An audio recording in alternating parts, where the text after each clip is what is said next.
Por el multimedio, Tiro al Blanco, bajo la coordinación y participación de Narciso Isa Conde. La verdad sin dobleces, para hacer... Un día como hoy, hace 59 años, fue ajusticiado el tirano Trujillo. A esa fecha, Trujillo y su régimen, un régimen absolutamente despótico, asociado a la política de los Estados Unidos, se había debilitado considerablemente y había perdido incluso respaldo de la potencia del norte.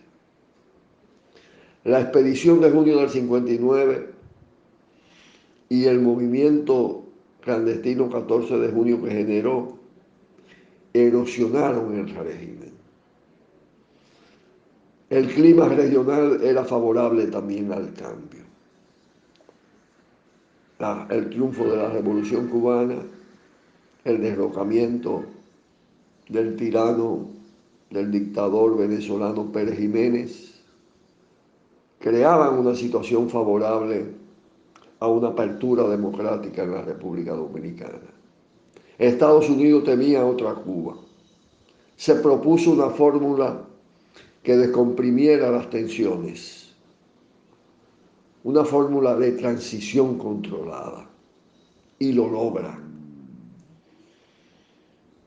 La herencia del régimen duró poco, la herencia en la figura presidencial de Joaquín Balaguer, no así en aspectos fundamentales. Perduró o perduraron las estructuras policiales y militares, que eran el eje de sostenimiento fundamental del sistema. Un ejército que se había formado precisamente durante la intervención militar estadounidense de 1916. Las cosas se le van de la mano a Estados Unidos cuando en las elecciones de 1962, diciembre, entra en escena Juan Bosch.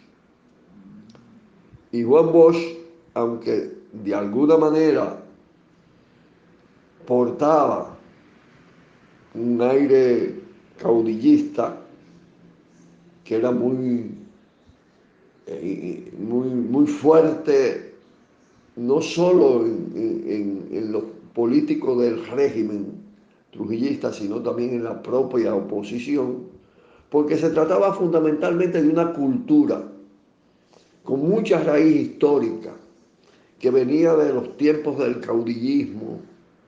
Trujillo concentra los caudillismos, podemos decir, reproduce con fuerza el autoritarismo, pero en Bosch predominaba la democracia y la defensa de la soberanía con vocación al cambio social. Eso es lo que representa su gobierno de los 7 años, la Constitución del 63, las libertades y el anuncio de reformas sociales.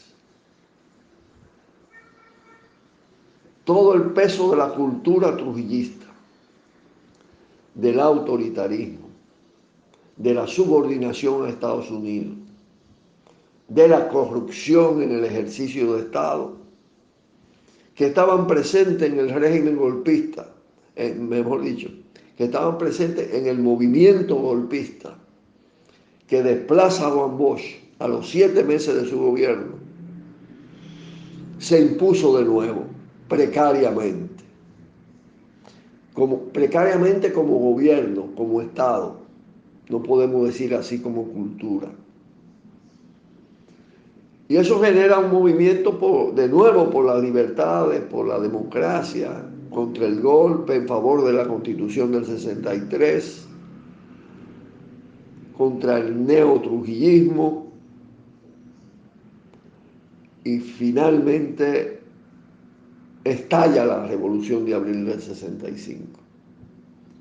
La conciencia democrática arropa al pueblo, penetra en el seno de las Fuerzas Armadas, se crea el movimiento constitucionalista y se logra incluso la victoria frente a las fuerzas militares heredadas del trujillismo.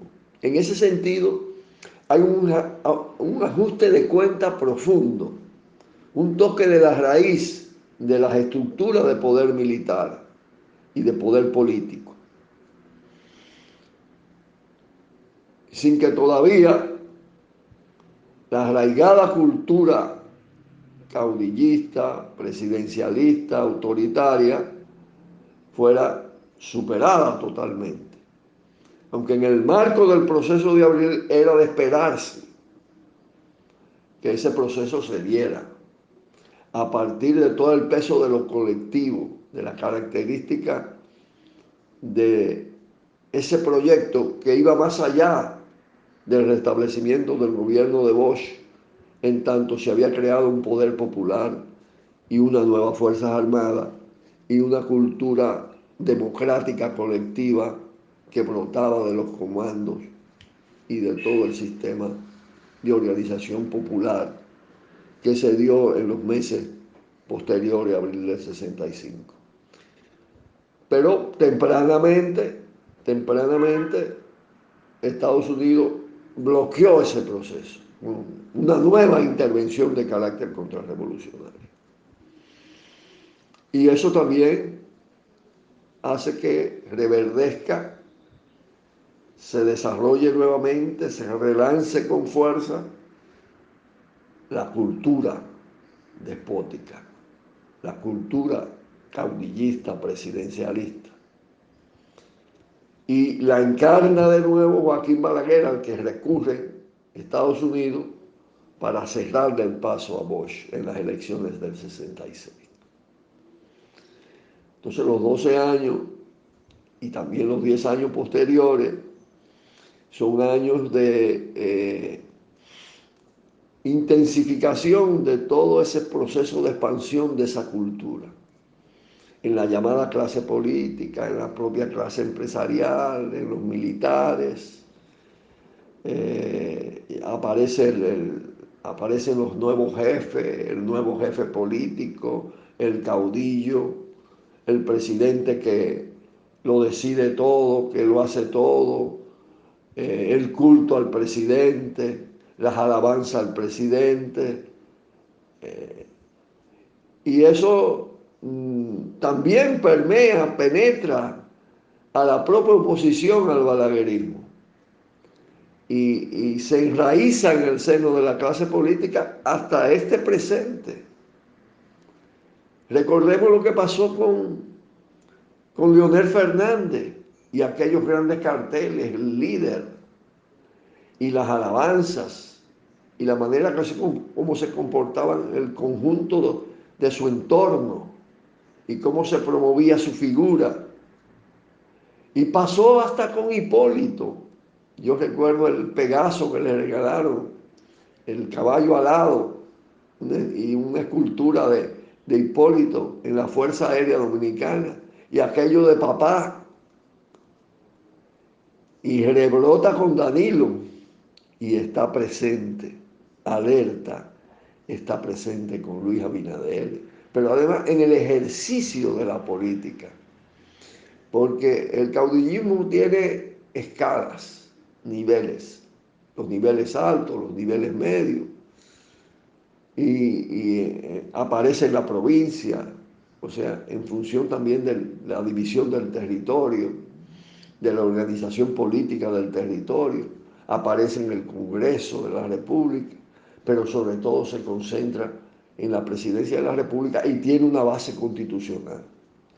Porque la Constitución del 66, que rigió hasta el 2010, es una clara herencia, y especialmente en esa materia, del presidencialismo trujillista.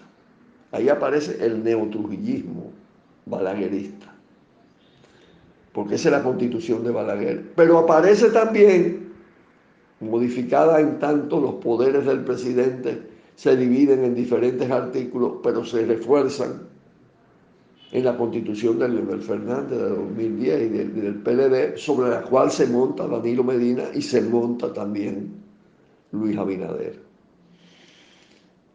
Tempranamente en este gobierno aparece con bastante fuerza ya el tema de la promoción del presidente, de las alabanzas al presidente, de lo que popularmente se llama el lambonismo, el limpiasaquismo al presidente.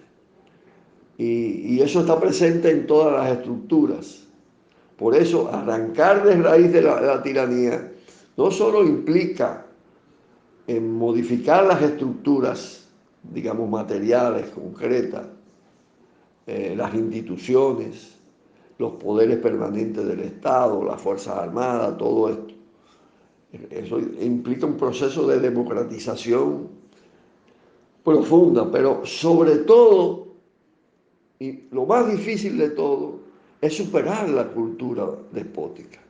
Y ese es uno de los grandes desafíos y de los grandes retos en torno al cual debemos reafirmar nuestro compromiso como movimiento revolucionario, como movimientos sociales, este 30 de mayo.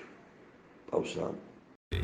Por el multimedio, Tiro al Blanco, bajo la coordinación y participación de Narciso Isa Conde. La verdad sin dobleces, para hacer